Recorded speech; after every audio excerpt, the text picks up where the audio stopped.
శ్రీ ఆండాళ్ తిరువడిగళే శరణం. ఈరోజు 29వ పాసురాన్ని చెప్పుకుందామండి. ఓ స్వామి శ్రీకృష్ణ, నీ పాదారవింద దాసులమగు మేము మిక్కిలి వేకువనే లేచి నీ సన్నిధికి వచ్చి నిన్ను దర్శించి నీ సుందర తిరువడులకు మంగళాశాసనం చేయుటే మాకు పరమావధి. ఎందుకనగా పశువులను మేపి మా జీవిక నడుపుకొను అజ్ఞానులమైన మేము చేసే అంతరంగ సేవలను నీవు స్వీకరించకుండా ఉండరాదు.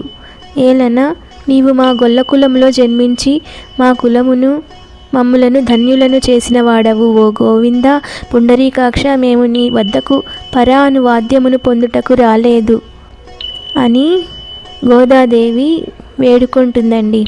ఈ పాసురంలో కృష్ణ, మమ్మల్ని ఉద్ధరించు తండ్రి, మేము పరా అనే వాద్యమును కోరుటకు రాలేదు, మాకు మోక్షాన్ని ప్రసాదించమని కోరడానికి వచ్చాము అని విన్నవించుకుంటుందండి. ఇదండి ఈరోజు పాసురం భావము. ఇంకా చివరగా ఒక్క పాసురం మాత్రమే మిగిలి ఉందండి, అది రేపు చెప్పుకుందాము. శ్రీ ఆండాళ్ తిరువడిగళే శరణం. జై శ్రీమన్నారాయణ.